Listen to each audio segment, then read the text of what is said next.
आत्ताच त्याने आपल्याला माहिती दिली त्यांच्या मतदारसंघात उद्या कार्यक्रमासाठी त्यांना तिथे पोहोचायचं आहे। असे असताना सुद्धा ते इथे या कार्यक्रमासाठी आपले सन्मान्य मंत्री उदय सामंतजी आले।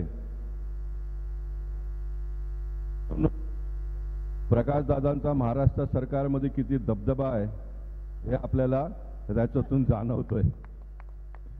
कारण इतका सोपा नाहीये, इतका लांबचा प्रवास करून उद्या इतका ऐतिहासिक दिवसात मतदारसंघात कार्यक्रम असताना इतक्या टोकाच्या विधानसभेला जाऊन कार्यक्रम करणं प्रकाशजी, आपणही कधी मंत्री झालो चुकीने तर आपल्याला जमणार की नाही हे परमेश्वराला माहीत। नक्कीच आपण त्यांचं सर्वांनी मिळून स्वागत केलं पाहिजे। आणि प्रकाशदादांनी इतका जोरदार अशा शोभायात्रा आणि महाआरतीचा कार्यक्रम आयोजित केला त्याबद्दल नक्कीच एक खासदार या नात्याने मी त्यांचा मनापासून कौतुकही करतो, त्यांचा अभिनंदन देखील करतो। आपण सर्व भाग्यवान आहोत की आपल्याला अशा एका विचारधारा धरवणाऱ्या पक्षाचा कार्यकर्ता म्हणून काम करण्याची संधी मिळाली। राम मंदिरचा उद्याचा प्राणप्रतिष्ठा हा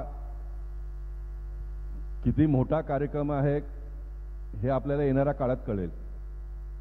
कारण 500-550 वर्षाच्या नंतर आपल्या हिंदू कुलाच्या कपाळावर लागलेला कलंक पुसण्याचा काम आपण सर्वजण मिळून करतोय आणि त्याचे आपण साक्षीदार आहोत।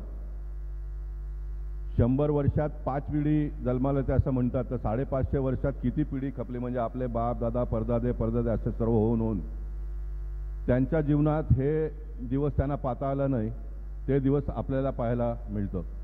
आणि म्हणून नक्कीच या 30 वर्षाच्या संघर्षात आपल्यापैकी अनेक लोकांनी राम मंदिराच्या शिलापूजनपासून तर उद्याच्या प्राणप्रतिष्ठेपर्यंत अनेक कार्यक्रमामध्ये आपण लोकांनी भाग घेतला आहे आणि उद्या पुन्हा एकदा आपण भाग घेऊ।